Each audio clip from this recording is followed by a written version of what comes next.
A paz do Senhor Jesus Cristo, tudo bem com vocês? Eis quem vos fala, pastor Alexandre Pereira, para mais uma pré-aula da nossa revista Betel Dominical. Estamos ainda estudando o livro de Ezequiel. Vale muito a pena você conferir. Já deixe o seu like, se inscreva no canal e também acione os sininhos das notificações para você receber em primeira mão as próximas pré-aulas. Deixo aqui a saudação ao meu pastor presidente, pastor Marcos Moreira. Vamos à nossa lição. Lição 12. Visões do afastamento, o retorno da glória de Deus. Ezequiel capítulo 11, versículos 22 e 23, dizem assim: Então os querubins elevaram as suas asas, e as rodas os acompanhavam, e a glória do Deus de Israel estava no alto sobre eles. E a glória do Senhor se alçou desde o meio da cidade e se pôs sobre o monte que está a oriente da cidade. Agora Ezequiel capítulo 43, dos versículos 2 ao 5.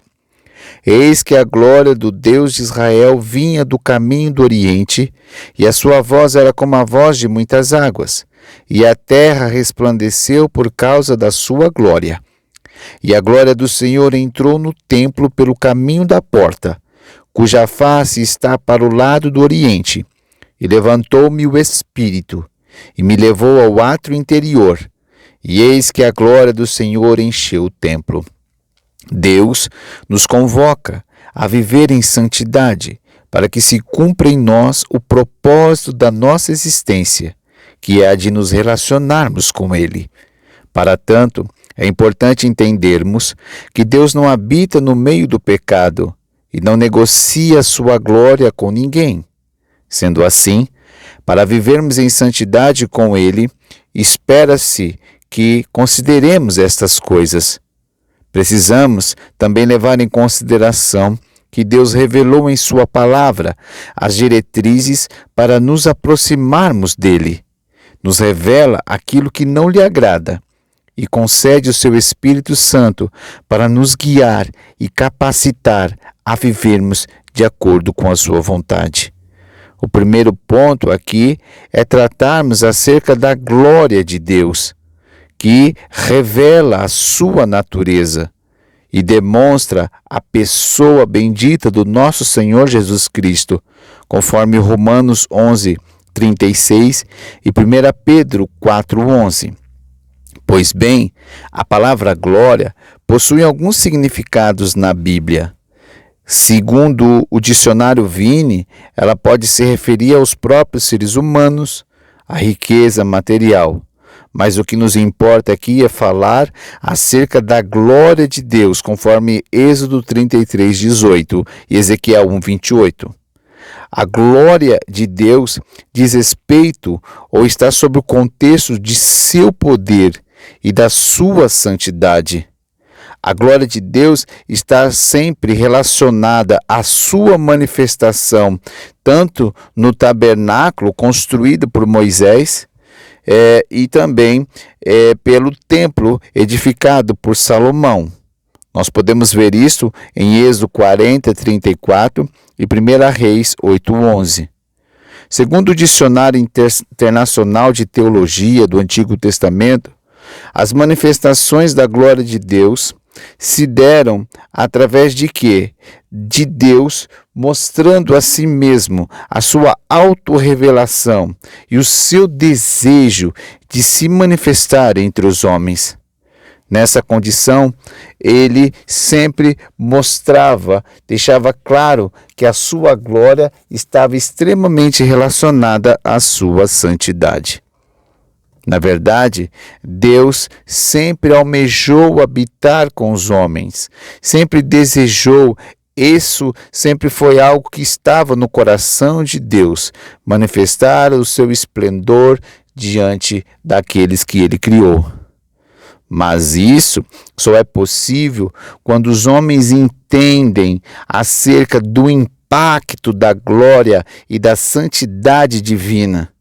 E para tanto precisa viver debaixo de fé e obediência, e deixar com que o seu caráter seja transformado pelo Senhor. Além disso, a gente vai entender que Deus demonstra essa preocupação quando Moisés, no capítulo 33 e versículo 18 de Êxodo, pediu para ver a glória de Deus, Deus dá-lhe uma resposta. E a resposta do Senhor faz referência à sua bondade, misericórdia e compadecimento. Êxodo 33, 19. O estudioso da Bíblia, Tony Evans, vai dizer que a glória de Deus pode ser melhor descrita como a manifestação visível de seus atributos, caráter e perfeição. Sendo assim, o nosso Deus, ele é glorioso por natureza. Um outro estudioso das Sagradas Escrituras, chamado Robert Gordon, ele comenta acerca da resposta divina dada ao pedido de Moisés. Conforme Deus mesmo disse, toda a minha bondade. Os atributos graciosos e os atos de Deus pelos quais o seu caráter, ou seja, o seu nome pode ser conhecidos. Alan Collins também vai dizer que a revelação divina será a revelação de seu nome, ou seja, da sua própria natureza, proclamada em termos de seus atos em favor do homem.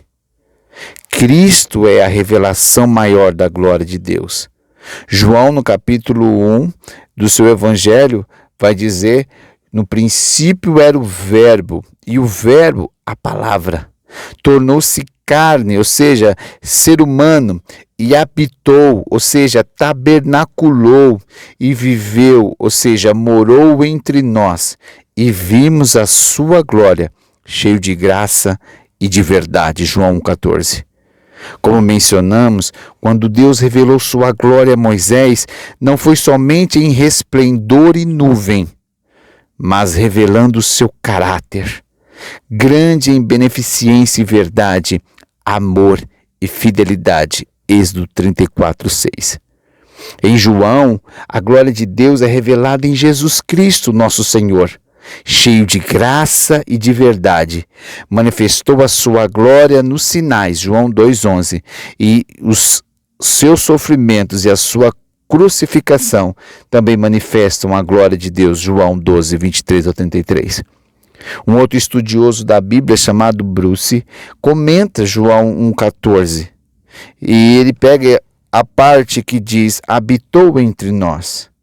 Ele afirma que o uso do termo está associado ao verbo hebraico, morar, e é derivado de tabernáculo.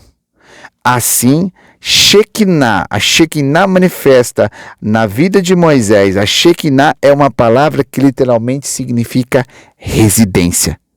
Sendo assim, a gloriosa presença de Deus, que residia no tabernáculo de Moisés quando concluído, e se manifestou no templo de Salomão quando inaugurado, a Shekinah do Senhor encheu esses lugares. Da mesma sorte, quando a gente fala do verbo de Deus, do verbo encarnado, fala-nos também da presença gloriosa de Deus que está em Cristo, na manifestação de Cristo, que é a nossa verdadeira Shekinah. No capítulo 8, versículo 3 ao 5 de Ezequiel, vai dizer que o Espírito de Deus levou o profeta em visão a Jerusalém. Levou ele até o templo e ele vê a imagem de ciúmes. Observe isso.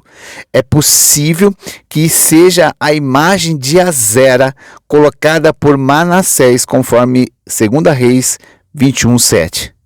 Apesar dela ter sido removida posteriormente, segundo está escrito em 2 Crônicas 33, 15, ela foi restabelecida, como podemos perceber lá em 2 Reis 23, 6. Essa imagem foi destruída pelo rei Josias, porém outra foi construída em seu lugar. Além da imagem, tinha lá no templo pinturas de répteis e animais em lugares escondidos do templo, conforme a gente pode observar lá em Ezequiel 8, do 6 ao 12.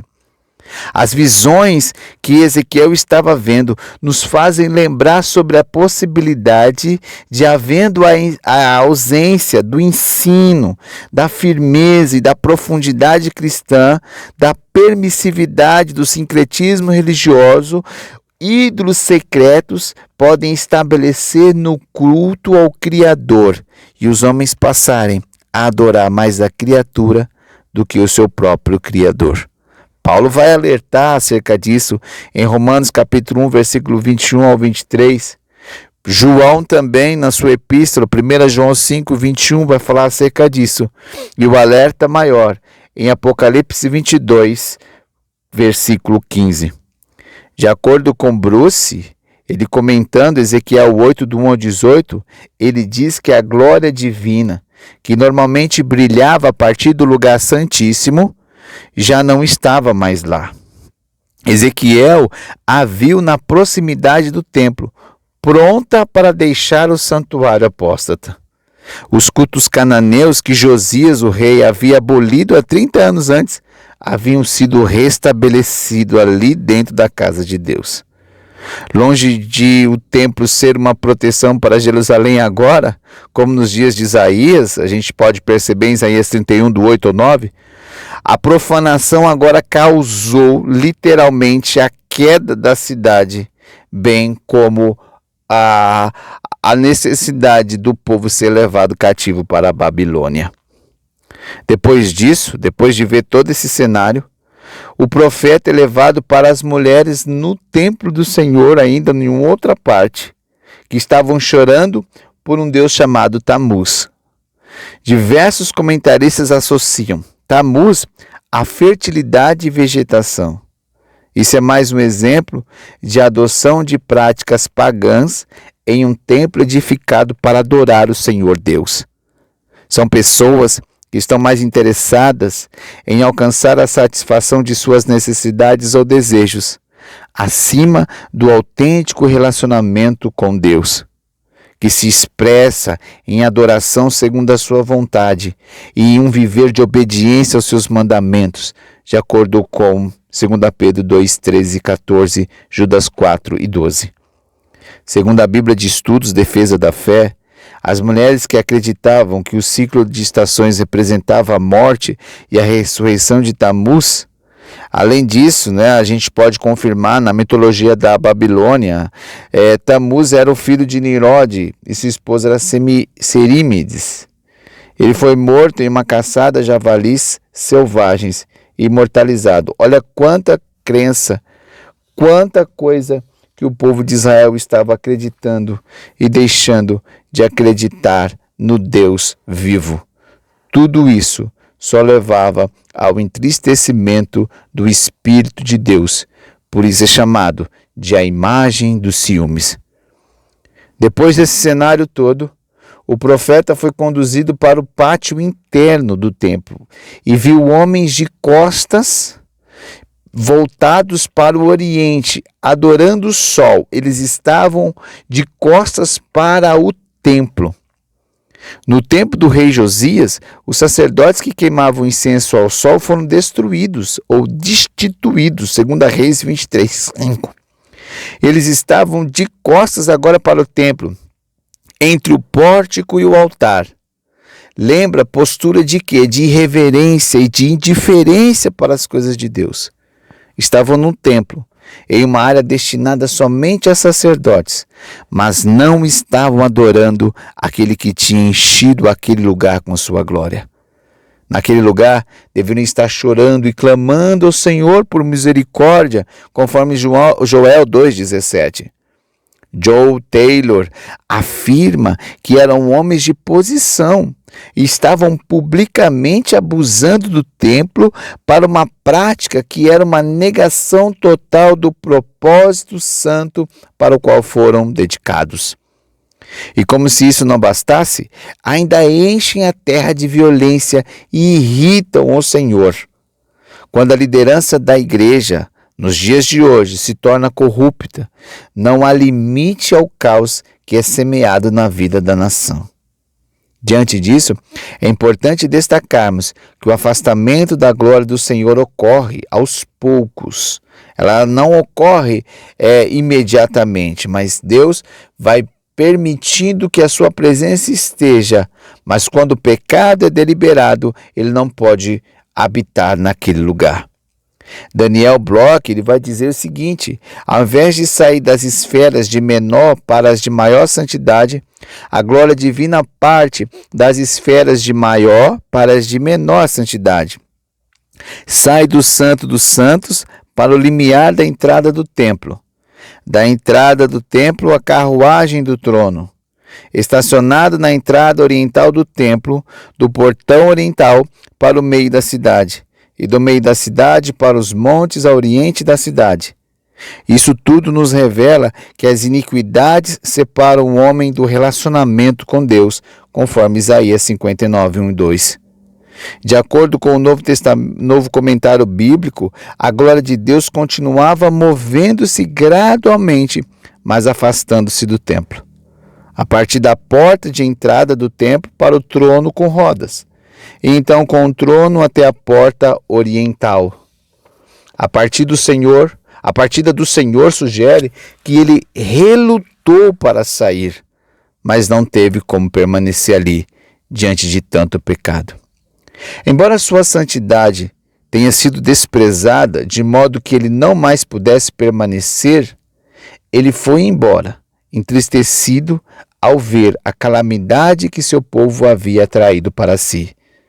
Entretanto, quando há o arrependimento, quando o homem entende que precisa se humilhar diante do Senhor, o Senhor ele retorna. E a Bíblia vai dizer que ele também tem essa atitude de retorno. O retorno da glória de Deus acontece. Após a visão do novo templo, a glória de Deus de Israel vem pelo caminho do Oriente, Ezequiel 43, 2. Lembremos que o profeta já tinha visto que estava sobre o monte, ao oriente da cidade, e entrou no templo, Ezequiel 43, 4. Tal descrição lembra Êxodo 40, 34, que diz: então a nuvem cobriu a tenda da congregação, e a glória do Senhor encheu o tabernáculo, de maneira que Moisés não podia entrar na tenda da congregação. Glorifiquemos ao Senhor, pois ele continua interessado em operar a restauração no relacionamento com todos os seres vivos. Após enfatizar a estrutura do templo e a volta da glória de Deus, a visão vai focar na conduta do povo e dos sacerdotes, considerando que Deus está no meio do seu povo. A mensagem enfatiza lançar fora tudo que contamina. A lei do templo está intimamente ligada à santificação.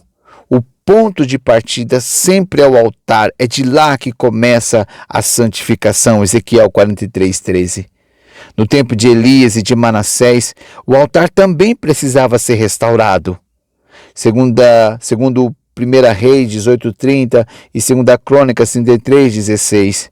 E quando o altar é restaurado, Deus tem liberdade de novamente manifestar a sua glória e o seu poder.